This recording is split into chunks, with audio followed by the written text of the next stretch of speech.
सर्वं शिवमयं शिवानंता शिव कृपानंता। आज के আমরা মঙ্গলের কন্যা রাশিতে সঞ্চারের যে প্রভাব সেই প্রভাব নিয়ে দ্বিতীয় ভিডিও রাশি লগ্নের উপর যে প্রভাব সেই রাশি লগ্নের উপর প্রভাব নিয়ে দ্বিতীয় ভিডিও আরম্ভ করছি। আজকে আমরা পৃথ্বী তত্ত্বের রাশি লগ্নের জন্য এফেক্টস আলোচনা করব। বৃষ, কন্যা, মকর, টরাস, ভার্গো অ্যান্ড ক্যাপ্রিকর্ন। তো বৃষ লগ্ন, বৃষ রাশি, আপনাদের পঞ্চমে মঙ্গল সঞ্চার করবে এবং একাদশে বক্রী শনি। পঞ্চমের মঙ্গল আমি সবসময় বলেছি যে বুদ্ধির জায়গা, স্পেকুলেশনের জায়গা, রিস্ক নেওয়ার জায়গা, এই সমস্ত বিষয়ে মঙ্গল যেহেতু ফাস্ট অ্যাকশন আর বুধ হচ্ছে কুইক থিঙ্কিং, তো কুইক থিঙ্কিং আর ফাস্ট অ্যাকশনের কম্বিনেশনে নানান রকম ভুল সিদ্ধান্ত হতে পারে। মঙ্গল বক্রী শনি মুখোমুখি, কর্মক্ষেত্রে বি ভেরি কেয়ারফুল। বৃষলগ্ন, বৃষরাশি, সন্তানদের নিয়েও কিছু টেনশন। সন্তান সম্ভবা যারা গর্ভবতী তাদের কিন্তু মিসক্যারেজ হওয়ার সম্ভাবনা। এই সময় কোনো রিস্ক নেবেন না, মিনিমাম মুভমেন্টে থাকুন। মঙ্গল অষ্টম ভাবকে একাদশ আর দ্বাদশ এই তিনটে ভাবকে অ্যাসপেক্ট করছে। আকস্মিক স্থান পরিবর্তন, আকস্মিক চোট আঘাতের কারণে, রোগ ব্যাধির কারণে হসপিটালাইজ হওয়া, সার্জারির সম্ভাবনা। যে মালিকা যোগ তৈরি হচ্ছে আপনাদের দ্বিতীয়, তৃতীয়, চতুর্থ, পঞ্চম, 2, 3, 4 অ্যান্ড 5th হাউস, জন্মছক সাপোর্ট করলে প্রচুর আর্থিক উন্নতি, আকস্মিক কিছু অর্থ লাভ, অনেক সংকট বিপদ থেকে রক্ষা,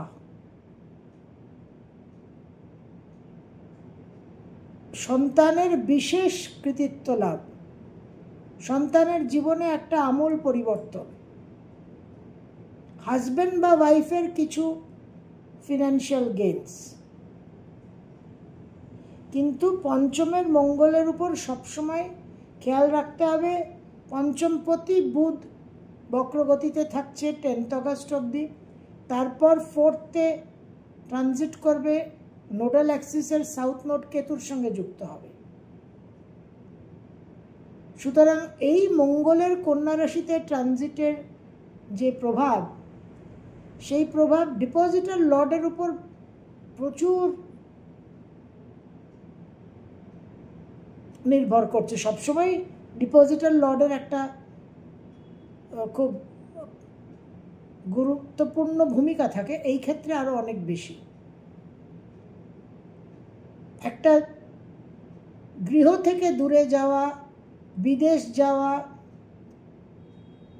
জীবনে একটা বেশ জোরালো পরিবর্তন, এটা কিন্তু বিশেষভাবে ইঙ্গিত করছে বৃষলগ্ন, বৃষরাশির নিজেদের প্লাস সন্তানের। এবং প্রেম প্রণয়ের ক্ষেত্রে কিছু ভুলভাল সম্পর্কে জড়িয়ে পড়া এবং কিছু ভুলভাল সম্পর্কের জন্য বিবাহ বিপন্ন হওয়া, বিবাহিত জীবন, দাম্পত্য জীবনে কিছু বিপন্নতা আসা, এই জায়গাগুলো বি ভেরি কেয়ারফুল। কন্যা লগ্ন, কন্যা রাশি, আপনাদের লগ্ন রাশিতে মঙ্গলের অবস্থান, অষ্টমপতি, তৃতীয়পতি লগ্নে, সপ্তমে বক্রী শনি। চোট আঘাত, অ্যাক্সিডেন্ট, রোগ ব্যাধি থেকে বি ভেরি কেয়ারফুল। এই মঙ্গল আপনাদের চতুর্থ, সপ্তম এবং অষ্টমকে দৃষ্টি প্রদান করছে। চতুর্থে বৃহস্পতি, শুক্রেরও দৃষ্টি আছে। গৃহ লাভের প্রচুর সম্ভাবনা, উত্তরাধিকার সূত্রে সম্পত্তি লাভের সম্ভাবনা। কিন্তু লগ্ন রাশির অধিপতি গ্রহ 30th অগস্টের পর দ্বাদশে কেতু যুক্ত হবে। সুতরাং সিদ্ধান্ত নিয়ে সাবধান। দূর ভ্রমণ, বিদেশ যাত্রার প্রবল সম্ভাবনা। কোনো বাহন নিয়ে, সাইকেল হোক, টু হুইলার হোক, ফোর হুইলার হোক, নিয়ে হাই স্পিড চালানো, রিস্কি চালানো, রাস্তাঘাটে কোনো বিবাদ বিতর্কে না পড়া, আকস্মিক কিছু হামলা, পড়ে যাওয়া, বিশেষভাবে কিন্তু আপনারা সাবধান হবেন। মালিকা যোগ আপনাদের দশম, একাদশ, দ্বাদশ আর লগ্নকে কেন্দ্র করে। দশম একাদশ বিশেষভাবে আয় উন্নতি, কর্মে পরিবর্তন, কর্মস্থানে কৃতিত্ব স্বীকৃতি লাভ। কিন্তু তার সঙ্গে এই এইটের যে ফ্লেভারটা, অষ্টমের বৈশিষ্ট্যর পজিটিভ আর নেগেটিভ দুটো দিকেই কিন্তু নজর রাখতে হবে। Very very important. এমনিতেই আপনারা খুব খুঁতখুঁতে, খুব মাইক্রো ম্যানেজমেন্ট করেন সব ব্যাপারে, একদম যাকে আমরা চলতি ভাষায় বলি খুব পিটপিটে। এই নেচারের জন্য, এই পারফেকশনিস্ট নেচারের জন্য অনেক সমস্যা হতে পারে। একটু আপনাদের অন্যরকম ভাবনা চিন্তা করতে হবে, একটু রিস্ক টেকিং অ্যাপিটাইটটাকে কমাতে হবে, এবং পারিবারিক সুখ শান্তির বিষয়ে আপনাদের সাবধান থাকতে হবে। পারিবারিক সুখ শান্তি 4th হাউসে মঙ্গলের দৃষ্টি থাকছে। দাম্পত্য জীবনে ভুল বোঝাবুঝি এবং চোট আঘাত, হেলথ নিয়ে তো সাবধান থাকতেই হবে। জন্মছক সাপোর্ট করলে কিন্তু ক্যারিয়ার এবং ফিনান্সিয়াল ম্যাটার্সে প্রচুর লাভবান হওয়ার সম্ভাবনা।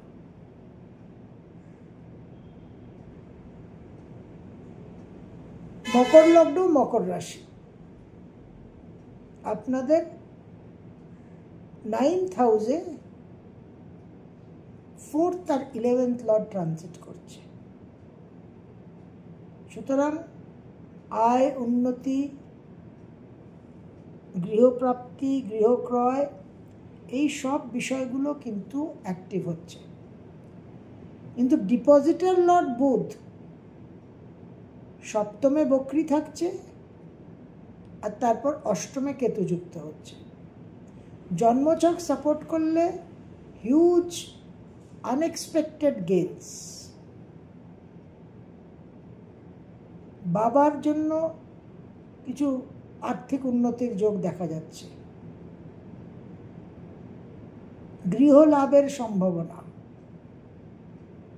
দূর ভ্রমণের সম্ভাবনা তো বিশেষভাবে দেখা যাচ্ছে, গৃহ পরিবর্তনের সম্ভাবনাও বিশেষভাবে দেখা যাচ্ছে। এই নবমের মঙ্গল বক্রী শনির সমসপ্তমে থাকছে। সুতরাং বাধা বিপত্তি, অবস্টেকল, বিলম্ব, টেনশন, উদ্বেগ, উৎকণ্ঠাকে অহেতুক ইম্পর্টেন্স, গুরুত্ব না দিয়ে নিজের পুরুষাকার দিয়ে এগিয়ে যান। লগ্নপতি 3rd হাউসে বক্রী,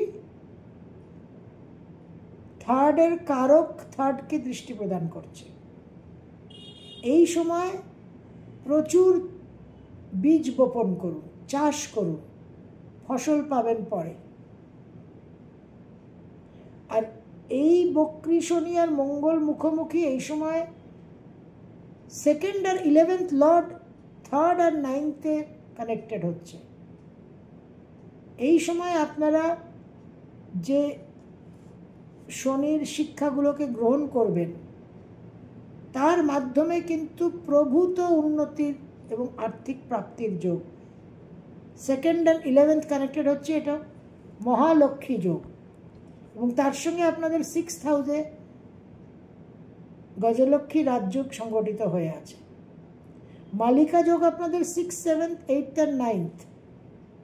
সুতরাং অনেক অবস্টেকলের মধ্যে দিয়ে, অনেক স্ট্রাগলের মধ্যে দিয়ে, বাধা বিপত্তির মধ্যে দিয়ে 6th আর 8th মধ্যে দিয়ে আপনাদের কিন্তু 7th আর 9th প্রাপ্তি। সবসময় এই সময় একটু মন মেজাজ গরম থাকবে, টেম্পার হট হবে চট করে, একটা রিঅ্যাক্টিভ নেচার সবসময় খুব ফোরফ্রন্টে থাকবে, খুব বুঝে কিন্তু চলতে হবে। বিদেশে স্থানান্তরিত হওয়া, ভালো কর্মপ্রাপ্তি, এই সমস্ত সম্ভাবনাগুলো কিন্তু দেখা যাচ্ছে। কিন্তু আপনার ওই মালিকা যোগটা চন্দনের মালা হবে না শ্রী পেরুম্বুদুরের মালা হবে, সেইটা কিন্তু ইজ ভেরি ইম্পর্টেন্ট। সেটা কিন্তু টেম্পারামেন্টের উপর নির্ভর করবে, জন্মছকের উপরেও নির্ভর করবে। কারণ শনি মঙ্গল এক্সপ্লোসিভ, বিস্ফোরক, জ্বালামুখীর মতো।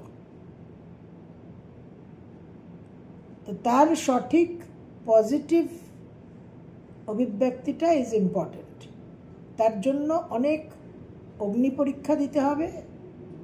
শনি মঙ্গল মানেই অগ্নি পরীক্ষা, মঙ্গল অগ্নি, শনি পরীক্ষা।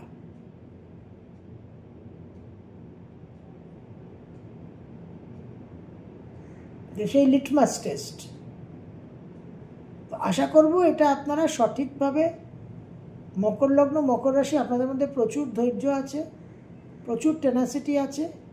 আপনারা এই সময়টাকে সঠিকভাবে, সঠিক আচরণ করে আপনারা অতিক্রম করতে পারবেন এবং 2-11-9 যে কানেকশন, তাতে আপনারা প্রভূত লাভবান হতে পারবেন, এটাই আশা রাখবো। সর্বম শিবময়ম শিবানন্তা শিবকৃপানন্তা।